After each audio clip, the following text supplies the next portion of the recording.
சேலத்தில் ஒரு ஒரு ஒரு நபர் 45 வயது 3 டைம் ஹாஸ்பிட்டலில் கொண்டு போய் வயிற்ற கழுவுறாங்க. குடிச்சு குடிச்சு குடிச்சு வயிற்றுல நிறைய ஓட்டை. டாக்டர் சொல்கிறார், இனி அடுத்த டைம் குடிச்சேன்னா நீ செத்துருவ சாவுதான் அப்படின்றாங்க. ஆனால் அந்த அம்மா, இது நடந்த சம்பவம், தொடர்ந்து தேவாலயத்தில் தன்னுடைய மகனுக்காக ஜெபம் பண்ணிகிட்டே இருப்பாங்க. 2 கல்யாணம் பண்ணி 2 பேரும் விட்டுட்டு போயிட்டாங்க. ஃபர்ஸ்ட் ஒரு மேரேஜ் பண்ணி அவங்க விட்டுட்டு போயிட்டாங்க. அதுக்கப்புறம் இன்னொருத்தரை கல்யாணம் பண்ணி அவங்களும் விட்டுட்டு போயிட்டாங்க. இவருடைய குடியினால மாற்றவே முடியல. இவர் சர்ச்சில் ஆராதனை நடந்துட்டு இருக்கும்போது வீட்டு மேலே ஹாரன் கட்டி சர்ச்சுக்கு டிஸ்டர்பன்ஸ் பண்ணுறதுக்கு பாட்டு போட்டு விடுவார், சினிமா பாட்டு. அவ்வளவு மோசமான மனுஷன்.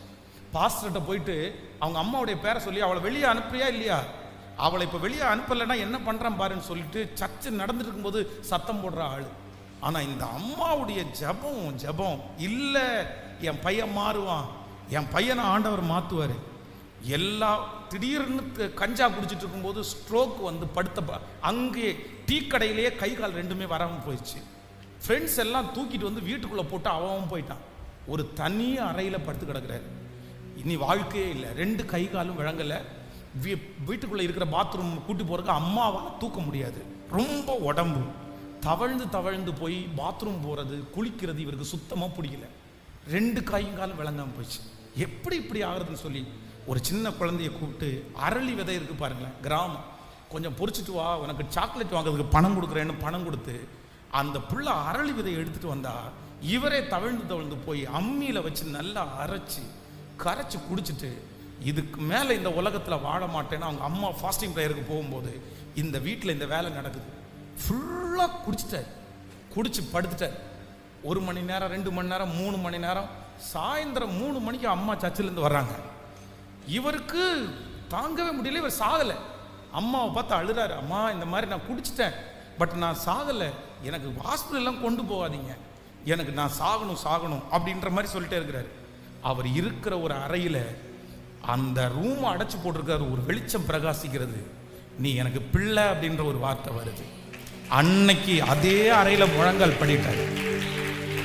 கம்ப்ளீட்டா நார்மல். ஹாஸ்பிட்டலில் கொண்டு போனா இவருக்குள்ள இருக்கிற விஷம் இந்த விஷத்தை முறிச்சிருச்சு, இவருக்கு ஒன்றும் ஆகலைன்னு சொல்லி இன்றைக்கு பார்த்தீங்கன்னா தன்னுடைய வாழ்க்கையே மிஷினரியாக ஒப்பு கொடுத்து சேலத்துக்கு பக்கத்தில் இருக்கிற ஒரு மலையில் ஒரு குறிப்பிட்ட ஒரு கிராமத்து ஆட்கள் இருக்காங்க. ஒரு சின்ன கம்யூனிட்டி தான், ஒரு 100 பேர் 200 பேர் வாழ்வாங்க.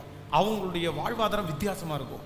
அந்த இடத்துல ஆண்டவருடைய ஊழியத்தை இங்கே இருந்து அரிசி பருப்பு எல்லாம் சுமந்துட்டு போய் அவர்களுக்கு இன்னைக்கு ஒரு ஊழியம் செய்துட்டு இருக்கிறார். கர்த்தர் ஒரு ஊழியக்காரராக கர்த்தர் வச்சிருக்கிறார் அவரை. இது நேரடியாய் நான் பார்த்த சாட்சி, என்னுடைய கண்ணுக்கு முன்னாடி இருக்கிற சாட்சி. ஒரு தாயாருடைய விசுவாசமான ஜெபம், ஒரு தாயாருடைய கமிட்மெண்டான அதை ஃபிக்ஸ் பண்ணின ஜெபம் கர்த்தர் செய்வார்னு அவங்க நியமிச்ச அந்த ஜெபத்திற்கு இன்றைக்கு அவங்க கண்கள் காண தன்னுடைய பிள்ளையை ஊழியக்காரனாய் அவர் நிறுத்த முடியுமானால் நான் நம்புகிறேன். நீங்க ஃபிக்ஸ் பண்ணுங்க, அற்புதத்தை ஃபிக்ஸ் பண்ணுங்க. இயேசுவே, அந்த விசுவாச அளவை கர்த்தர் இப்பொழுது உங்களுக்குள்ளே தட்டி எழுப்ப விரும்புவாராக. அவர்தான் உங்களுக்குள்ள வைக்கணும். பாஸ்டர், எத்தனை வார்த்தை பேசினாலும் எனக்குள்ள நம்பிக்கை வரமாட்டேங்குதே, எனக்குள்ள விசுவாசம் வரமாட்டேங்குதே, என்னால விசுவாசிக்கவே முடியல பாஸ்டர், எனக்கு தெரியுது, ஆனா எப்படி நான் நம்புறது? இது ஜெபம் பண்ண ஆரம்பிச்சுல இந்த போராட்டம் நிக்கலையே, சூழ்நிலை மாறலையே. ஆனா ஆண்டவர் உங்களை பக்கத்துல நின்று கர்த்தர் சொல்றார், இல்ல, நீ நம்புகிற நம்பிக்கை வீண் போகாது, நிச்சயமாகவே முடிவு உண்டு. உன் நம்பிக்கை வீண் போகாது, நிச்சயமாகவே முடிவு உண்டு. உன் நம்பிக்கை வீண் போகாது. இப்ப சொல்லுவோம், அற்புதம் செய்யுங்க ஆண்டவரே. நாங்க நம்பி ஜெபம் பண்றோம், நாங்க நம்பி ஜெபம் பண்றோம் ஆண்டவரே. நாங்க விட போறது இல்ல. நீர் அற்புதம் செய்கிற வரைக்கும் நாங்க விட போறது இல்ல. கர்த்தர் நிறைய பேருக்குள்ள மீண்டும் அந்த ஜெப ஆவியை கர்த்தர் ஊற்றுகிறார். உங்க மகனுக்காக கர்த்தர் ஜெபிக்க வைக்கிறார், உங்க மகளுக்காக ஜெபிக்க கர்த்தர் வைக்கிறார்.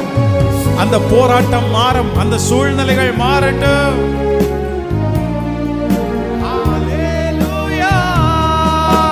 நீங்க ஏதாவது செய்யணும் என்று காத்திருக்கிறோ, சொல்லுவோம். நீங்க தான். எஸ், ஆமென். உங்க உங்க சத்தம் அப்படியே உயரட்டும். என்று எதிர்பார் காத்திருக்கிறோ, நீ சொன்ன வார்த்தைய பிடித்து கொண்டே, நீ சொன்ன வார்த்தைய பிடித்து கொண்டே உங்க முகத்தையே நோக்கி இருக்கிறோ. அப்பா முகத்தையே நோக்கி இருக்கிறோம். இப்போ கைய மேல உயர்த்தி சொல்லுவோம், அற்புதம் செய்யுங்கப்பா எங்க வாழ்க்கையில, எங்க சரீரத்துல. எஸ், நீங்க கூப்பிடுற சத்தத்தை கர்த்தர் கேட்கிறார். நன்றி ஆண்டவரே. தெற்கத்தி வெள்ளங்களை திருப்புகிற தெய்வம், இஸ்ரவேலின் சிறையிருப்பை திருப்புகிற தெய்வம், 400 வருட அடிமைத்தனத்தை திருப்புகிற தெய்வம், தம்முடைய ஓங்கிய புயத்தினாலும் பலத்த கரத்தினாலும் அவர்களை நடத்தி வந்த தெய்வத்தினுடைய வல்லமை இன்னும் குறைந்து போகவில்லை. இப்பொழுதும் அவர் மனம் மாற அவர் மனுபுத்திரன் அல்ல.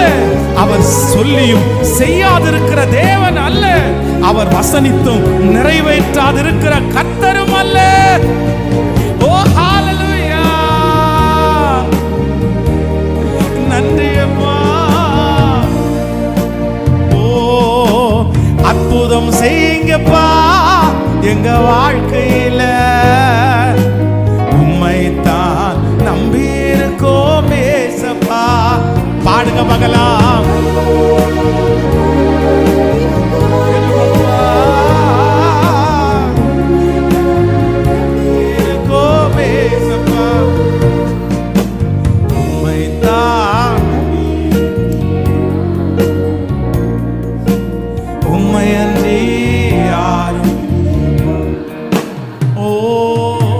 உம்மைத்தான்